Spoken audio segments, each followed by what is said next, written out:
September 1978. A Boeing 727 is headed for the ground. Easy, baby, easy. Mom, I love you.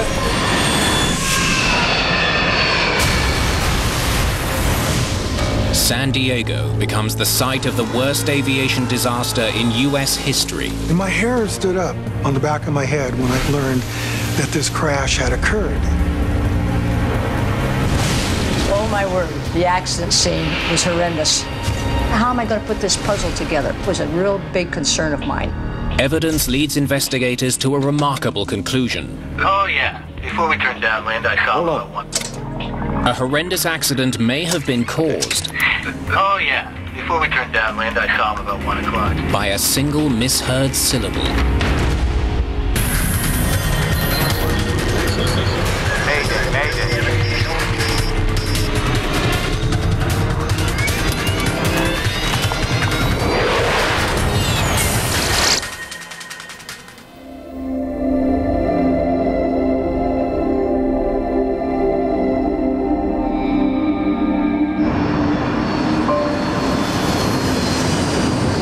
Pacific Southwest Airlines Flight 182 is on an early morning run down the coast of California, from Sacramento to San Diego.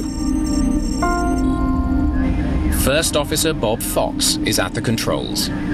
Approach, PSA 182 coming out of 9.5, descending to 7,000. Airport is in sight. A 9-year veteran with PSA, he's on track to becoming a captain. Captain Jim McFerrin has been with the airline for 17 years. Known as a born pilot, he is highly regarded by his colleagues. This is the second flight of the day for both men. PSA 182. Cleared visual approach, runway 27. Thank you, cleared visual approach 27.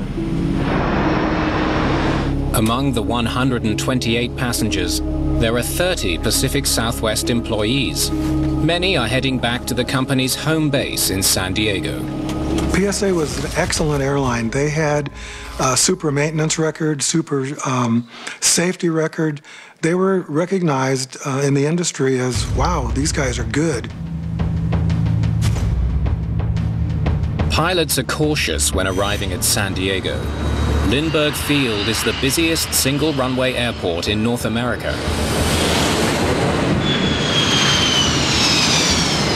San Diego Lindbergh Airport is a challenging place to fly into because of its proximity to downtown and also some of the obstructions around it. There's a very drastic terrain drop. Pilots do it all the time, and some of them don't like to talk about it, but it's a little scary. There was always concern that, wow, someday, there could be a major crash.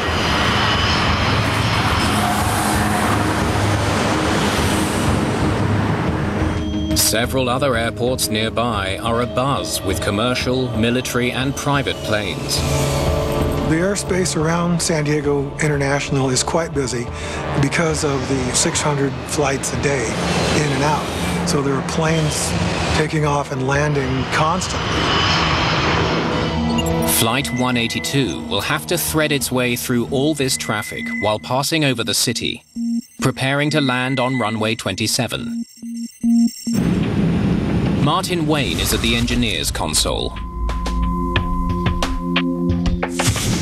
As they approach the airport, he contacts the company's head office. We're out of Los Angeles. San Diego at 0905. PSA 182. Roger. A little late, but thank you. I just called my off report. The guy started laughing. Make it up by reporting our next takeoff now. It's very nice. Even though they were fun and laid back, they were still highly professional. The crews were just personable. You felt like they wanted you to be on their airplanes. It was great. Catch our smile was their motto. It was an experience. It was fun.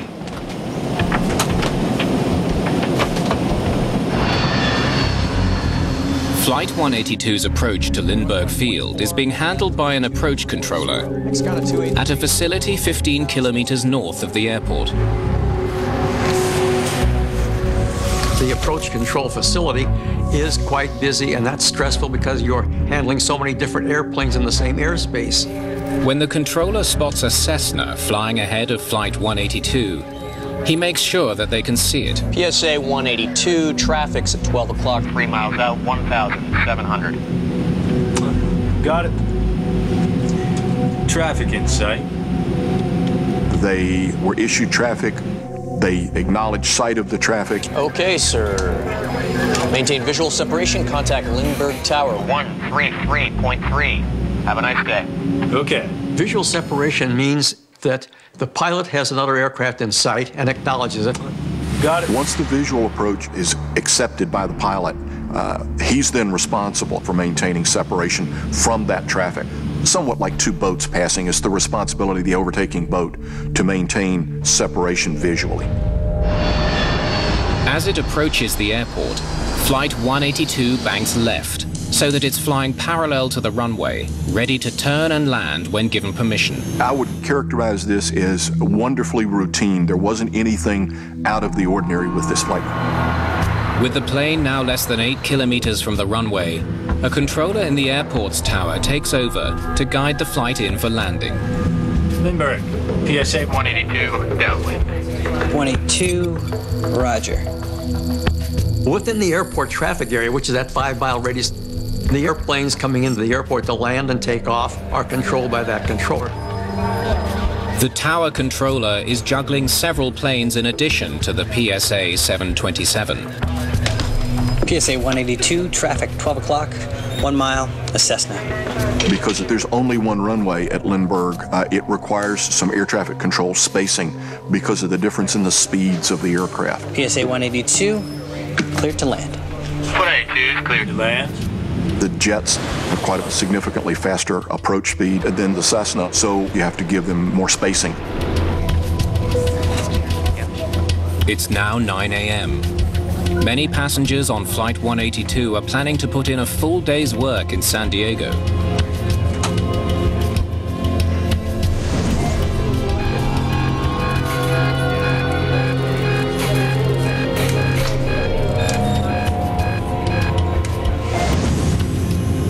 Gear down.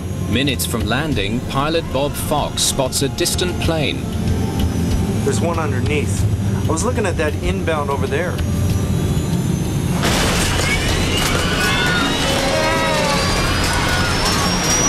Easy, baby, easy, baby. A professional photographer happens to spot Flight 182 in flames. Hey, what do we got here? It's bad. We're hit, man. We're hit. Doc. We're going down. This is PSA. Okay. We'll call the equipment for you.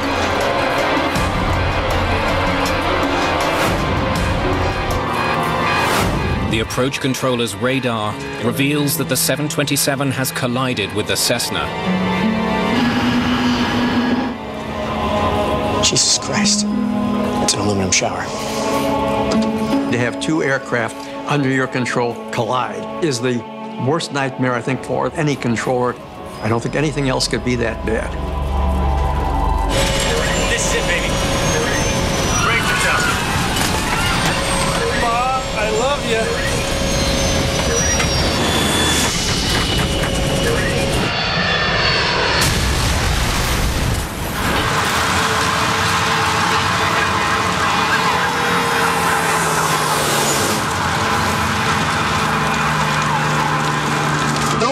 Just went right in, just a burst of flames. It was just incredible.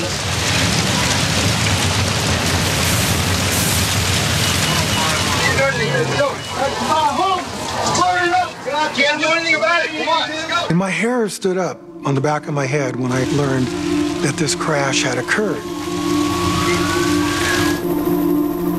This huge mushroom cloud of smoke and fire was seen by thousands of people. Two planes have collided and fallen from the sky over San Diego. The city is in shock. But the full scope of the tragedy is only beginning to emerge.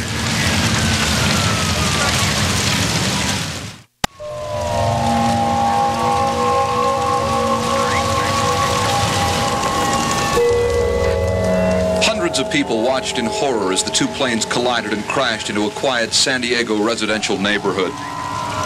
This is the biggest disaster that's ever happened in San Diego County.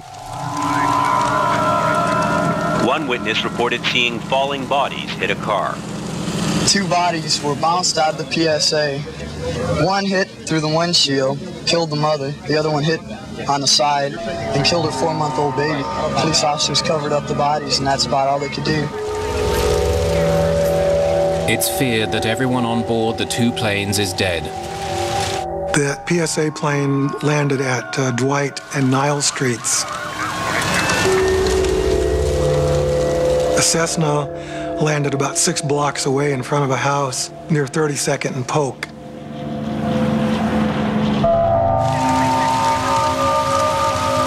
"22 homes are destroyed. 7 residents are killed. 9 more are injured. The city feels overwhelmed. We heard on the news, so we came down here to see what we could do to help. We've been walking through here, carrying water, and it's just such a bad scene. It's really horrible. Greg Clark is a San Diego police officer who rushes to the scene to help search for survivors. For me, it looked like a large bomb had gone off. Everything that was in the path of the aircraft just completely destroyed. There were passenger seats stuck in the side of houses, and pieces of fuselage just everywhere.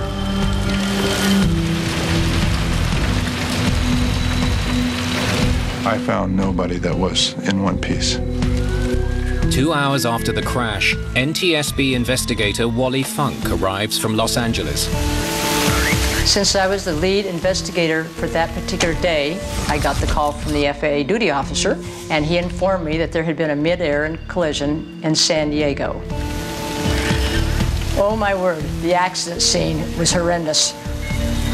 First, the San Diego Police Department escorted me in and introduced me to the fire marshal, because they have control of the entire wreckage. Any survivors yet? That was just chilling, that you suddenly realize there are no survivors. The medical personnel were frustrated because everybody came to the realization that there was nothing that they could do. 144 people are dead, including the 7 on the ground. It's the biggest airline disaster in American history. It was entirely something that I had not expected. There was so many bits and parts and pieces around not only the aircraft, but the homes. I just started by photographing and writing notes. A real big concern of mine was, how am I going to put this puzzle together? Funk needs to confirm that the wreckage of a small plane found 6 blocks away is in fact what collided with the 727. There's no doubt about it. We had paint transfers. We had pieces and parts from the 2 different aircraft. Yes, this was an absolute mid-air collision. There's no doubt about it. But there's a much larger question looming. How could such an accident happen? We had to visualize from a very mangled mess of metal where the 2 came together. I really felt compelled to bring the Cessna wreckage over to the main wreckage. Put that down right there, please. So we could kind of understand really what had happened. Eventually, the wreckage of the 2 planes is sent to a hangar for reconstruction. It's just a big puzzle. You have to try one piece at a time, putting it together. Funk records as many witness interviews as possible, while memories are still fresh. But I find in all my investigations that children up to 17, 18 years old are my best witnesses, because a youngster will give me a really good interpretation of what they saw. not what they thought they heard or what they thought they saw. There were quite a few people that described what they saw had fallen out of the sky. Can you tell me exactly what you saw when you looked up? But all the interviews are disappointing. So you didn't see the actual collision? We have nobody that really saw the whole thing happen. We only saw it after the bang. The closest thing to a sighting of the collision is a television crew's footage of the Cessna plummeting to the ground. The NTSB sends additional staff from Washington, including senior investigator Philip Hogue. Great work here. Let's get right down to it, all right? I know that you've done a heck of a lot of research and you've been mainly concentrating on the larger aircraft. But it was great to see the guys when they finally got there. The technical support was wonderful. We kind of divvy up the duties. So I will tackle the Cessna. Needing to know more about the smaller plane, they review its records for the day. The Cessna belonged to a flight training school. A student pilot was having a lesson. We had a flight instructor sitting on the right side, and we had a student pilot learning to get his instrument rating. Investigators learned that the student pilot approached runway 9 twice, practicing landing using only his instruments.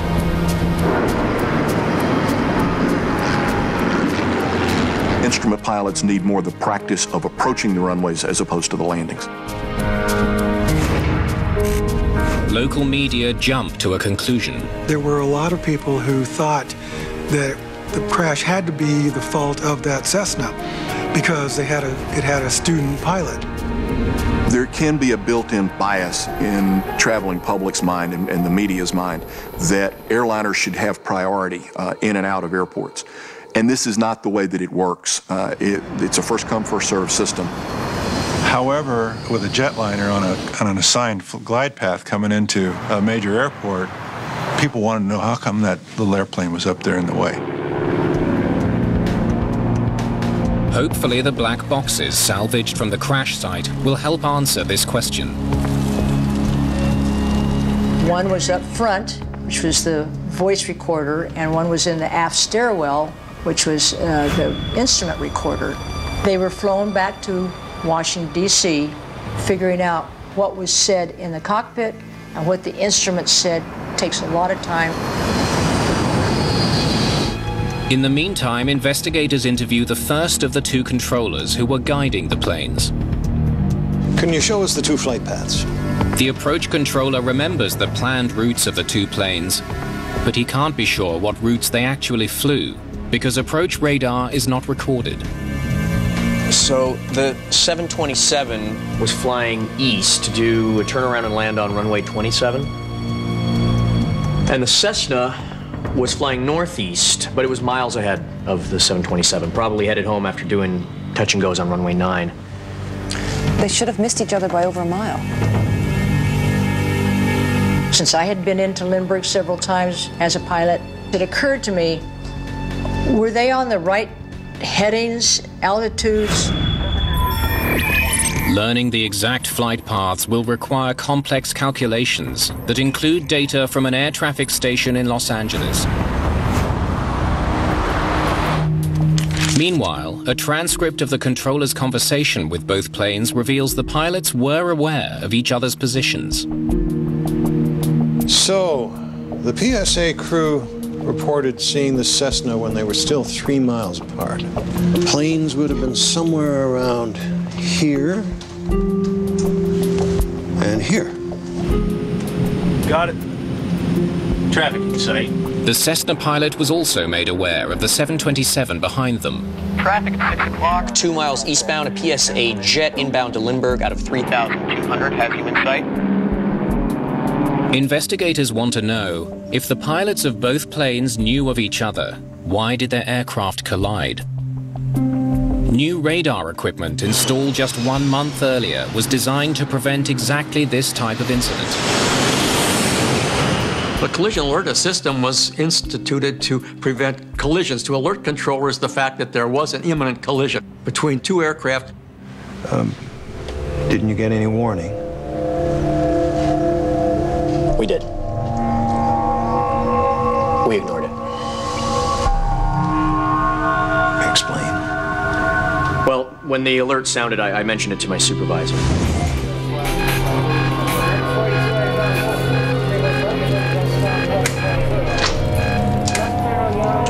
It's alarm again.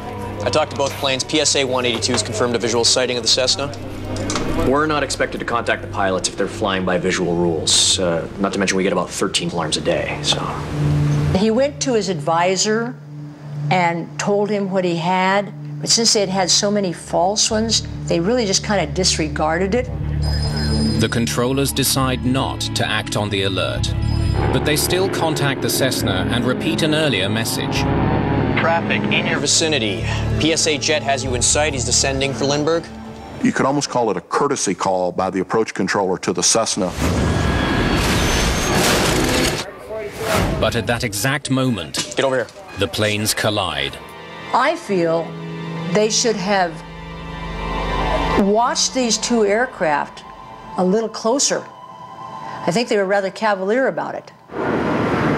Investigators interview the Lindbergh Tower controller, trying to understand why he also failed to warn both planes about their impending collision.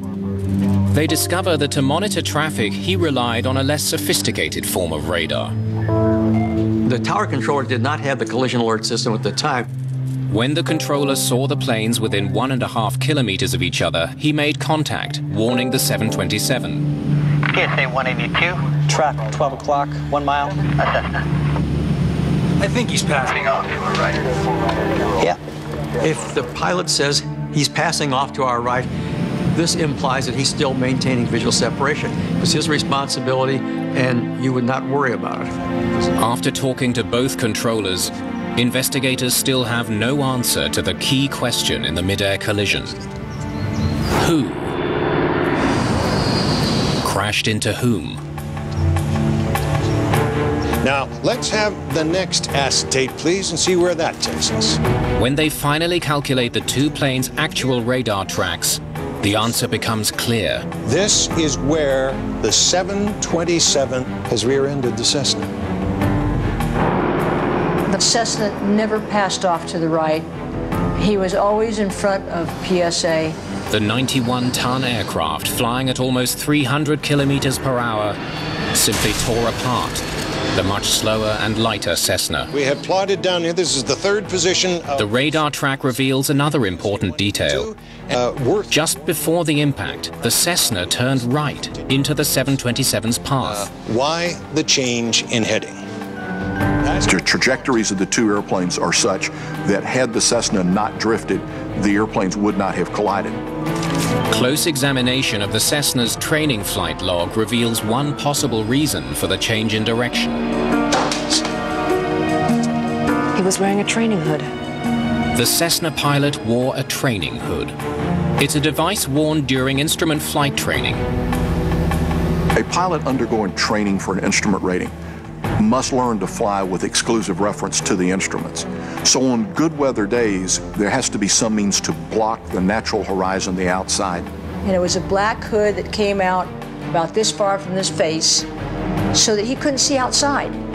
Funk wonders if the hood could have caused him to go off course at the worst possible time.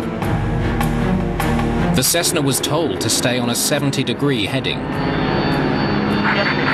711 Golf, San Diego departure flight heading 070. Pilots are taught to scan their instruments to maintain their heading. On occasion, you'll see headings that will drift because the learning pilot doesn't have the heading in that scan fast enough. But even if the hood did play a role in causing the Cessna to drift, but it does not explain why the PSA crew couldn't see the Cessna. Got it. Traffic inside. how did the veteran crew of a 727 lose sight of a plane flying directly in front of it?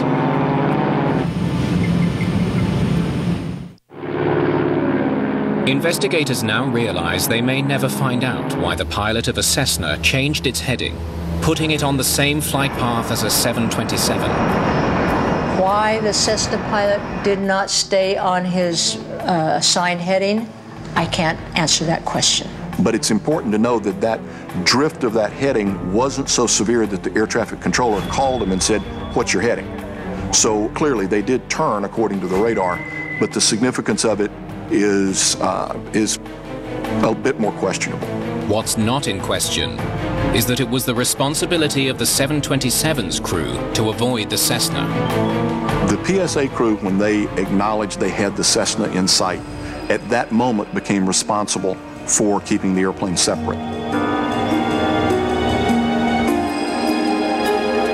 In Washington, investigators review the PSA crew's last moments on the recovered cockpit voice recording. All right, hit it. Are we clear of that Cessna? Supposed to be, I guess. I hope.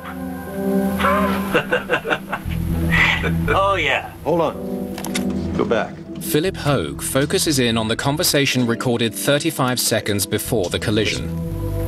Are we clear of that Cessna? Supposed to be, I guess. I hope. Oh, yeah. Before we turned downwind, I saw him about 1 o'clock. Probably behind us now. The PSA crew not only doesn't see the Cessna, they assume they have already passed it. It was right in front of them the whole time. The 727, when it's flying in level flight, is a slightly nose-up condition. So that the pilots, as they look out, they're looking over the nose of the airplane. Was the nose of the aircraft high and they didn't see the Cessna, they may not have realized the Cessna was as close as it was. The NTSB conducts a study to determine how long the PSA crew could see the Cessna through their windscreen. Welcome aboard. Now, use the reference points to adjust your seat. They start by adjusting the pilot's seats for optimal viewing, using a device called the Design Eye Reference Point. The manufacturers designed a very simple but very effective system where you line up little balls in the center post of the windscreen that puts your eye in the same position every time. Now, if you would, please take a measurement from my eye line to the white ball in the middle.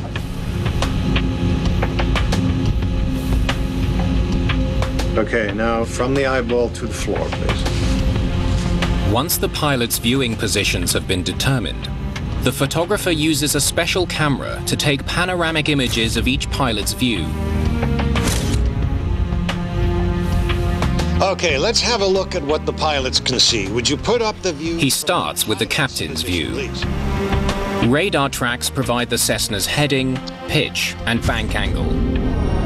They plot this data on top of the photographs in 10-second intervals. Let's see what the co-pilot can see, please. What they find is surprising. A longer than expected time period in which the PSA crew could see the Cessna.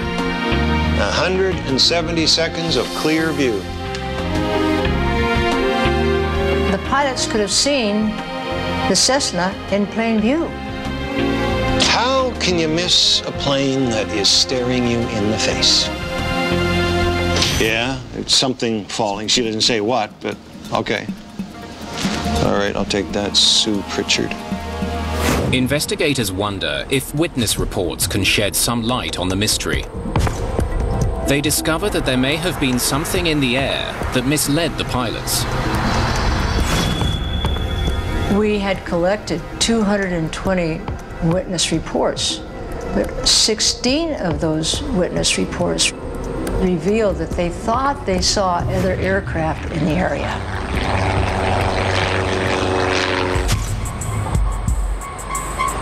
Air traffic controllers don't remember a third plane flying nearby.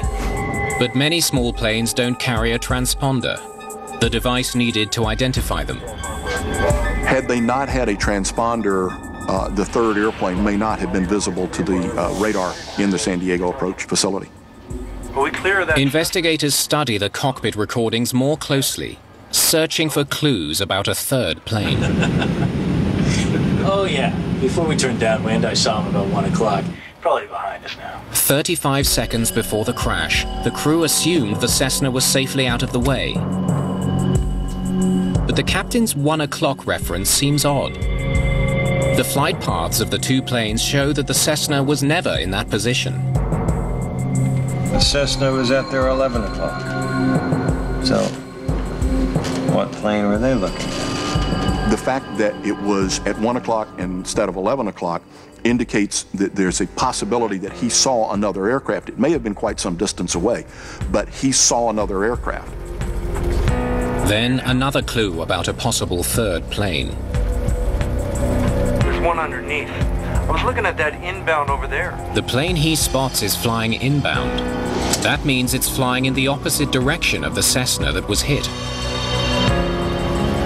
It does open and add further credibility to the possibility that they saw a different airplane. But what plane exactly may never be known, even after factoring in the 16 reported sightings of other aircraft. The team concluded that the 16 witnesses could not really put an aircraft in that particular area at that particular time. Investigators are at an impasse. Their visibility study tells them that the Cessna was technically visible for 170 seconds, nearly 3 full minutes. So why did the crew of the 727 lose sight of it? They go back to the cockpit recording. 3 miles just north of the field, northeastbound. Cessna 172 climbing VFR Okay, stop at tape. 1,400. 135 seconds to impact.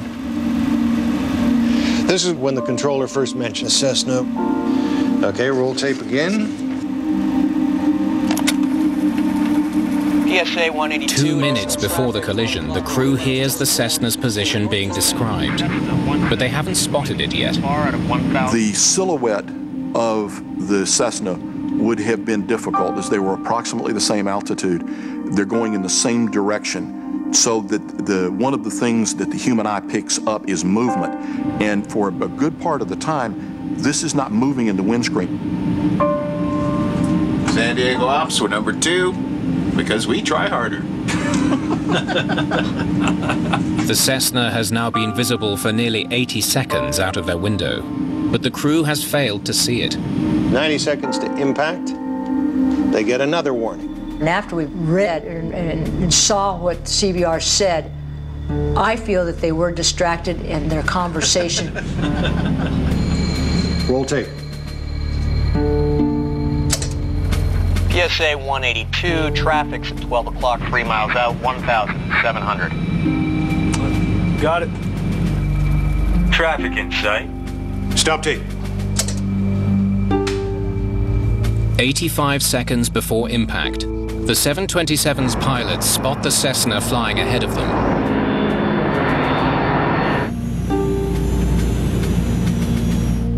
The crew is then instructed to use visual flight rules and contact the Lindbergh Tower. Okay, sir. Maintain visual separation, contact Lindbergh Tower 133.3. Have a nice day. Okay. They saw it 1 second, and then they didn't see it another second. Well, was the conversation such that they looked away and missed it? The crew must now keep the Cessna in view while performing other tasks. The captain contacts the tower controller and prepares for landing. Lindbergh, PSA 182, downwind. The wings need to be configured with the proper slats and flap settings. The landing gear must be lowered. Systems have to be adjusted. All of these things are going on. So it's a busy place for 3 people in a 727. At this critical moment, no one is keeping an eye on the Cessna. PSA 182, traffic 12 o'clock, 1 mile, Cessna. Is that the one we're looking at? Yeah, but I don't see him now. The Cessna should be right here in front of them. The Cessna was visible just at about the windshield level of PSA. And it's really incredible. Somehow they lost sight of it. Okay, can you show me how you normally adjust your seat, please? But when investigators learn more about how PSA pilots adjust their seats, they begin to understand how the crew may have lost sight of the Cessna. That's it? You don't use your reference points? It's not a requirement to utilize the manufacturer's designed I-reference position. Investigators discover that many pilots adjust their seats to their own personal settings. Pilots come in all sizes and shapes. They learn quickly to adjust the seats to the position that's comfortable. Some pilots want to sit lower so they can see their instruments better. From this new seat position, the Cessna's location on the windshield is recalculated. The results show an important difference between the two seat settings. With the new setting, the crew would have had the Cessna in view for only 5 to 10 seconds, not a few minutes. 5 seconds, that's all. The position of the Cessna was down below the nose or the reference that the pilots could see. If they had moved their heads up, the Cessna was still visible, but otherwise it was below the windscreen. Okay, let's play Find the Cessna. But even assuming that the crew did lean forward, investigators now realize they would face other problems in spotting the Cessna. It's almost camouflaged. They become harder to see, and the terrain makes it even more so because you have white roofs, you have dark roofs, you have roads, you have lakes, you have trees, so the background changes and the aircraft will move across this background. Is that the one we're looking at? Yeah, but I don't see him now. The Cessna is now flying too close to the 727 to be viewed without leaning forward. And it's against a backdrop that makes it hard to recognize. PSA 182. Cleared to land. 182, cleared to land. A collision is now imminent, and the 6 men involved in preventing it are oblivious. The Cessna pilot can't see out of his window. His trainer has failed to notice the plane is off course. The 727's crew have the Cessna in a blind spot, but both controllers assume the crew can see the Cessna and will avoid it. There's only one thing that can stop this accident from happening, and 144 lives depend on it. The PSA captain should have made the suggestion to the tower, I don't see him anymore. Captain McFerrin will talk to the tower about the Cessna, but a misunderstanding over a single word will prove deadly. The two planes are 70 seconds from colliding over San Diego. PSA 182. Traffic 12 o'clock, 1 mile. Flaps 5. Is that the one we're looking for? Yeah, but I don't see him now. The fate of Flight 182 now depends on the captain clearly communicating this to the tower. Okay, we had him there a minute ago. But the captain is not clear. 22, roger. And the controller assumes the Cessna is still in sight. When the PSA crew lost visual contact, they're responsible to tell the air traffic controller, I no longer see the Cessna. Still uncertain about the Cessna's location, once again the captain tries to explain his situation to the tower. I think he's passed off to our right. The comment that the captain makes indicates that they're not sure, that they don't have him in sight at that moment. The controller could force the PSA flight or the Cessna to change course, but he does nothing. It's very difficult to determine what that exchange between the air traffic controller and PSA meant to each of the pilots. The captain made the comment, I think he's passed off to our right, indicating that he wasn't 100% sure. The air traffic controller heard it as a declarative statement and answered, yep. What that meant to the PSA crew, I'm not sure we'll ever know. He was right over here a minute ago. Yeah.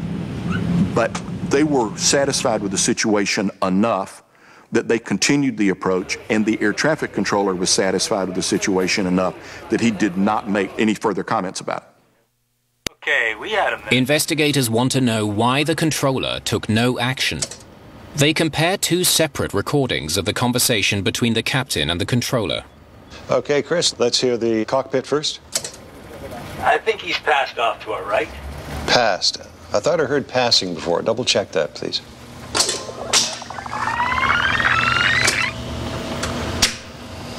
I think he's passed off to our right. He's still saying pass. Let's compare it with the tower, because I think I heard passing. They make a startling discovery. He's passing off to our right. Passing. I was right. It does sound like passing. Due to radio static, the controller heard the word passing, not passed. The difference may have sealed the fate of Flight 182. Passing? Big difference. The recordings reveal that while the pilot of PSA 182 said one thing, the Lindbergh Tower controller heard something else. I think he's passing off to our right. Yeah. Now investigators understand why the controller took no action. If he had heard the words, "He's passed off to our right," he would have seen from his radar that the pilot was mistaken and that the 727 had not actually passed the Cessna. The air traffic controller heard it as he's passing off to our right. That indicated that they still have visual contact with him. He would believe that the pilot was being able to maintain the separation, was his responsibility, and you would not worry about it. In the spring of 1979, investigators finally conclude who is at fault. The determination of the board's report is very clear that the crew obviously did not see the aircraft Cessna in time to divert it away from a catastrophic accident. The PSA crew, when they lost visual contact, is responsible to tell the air traffic controller, "I no longer see the Cessna," and that they did not do. The Cessna pilot is also mentioned as a factor for changing course without notifying the tower. Both controllers are criticized for not following protocol and giving the 727's crew the specific heading of the Cessna.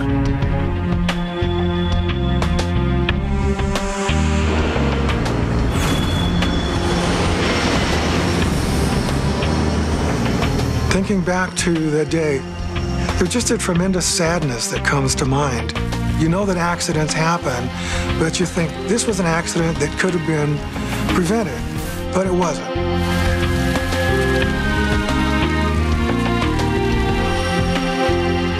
Recommendations in the report focus on improving the air traffic control system at Lindbergh Field.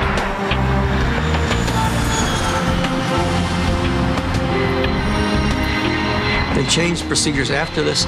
They put in a terminal control area, and there was a great deal of restriction on what kind of traffic could go through and at what altitudes. So a great many different restrictions to make it a safer operation were put into place at Lindbergh after this accident.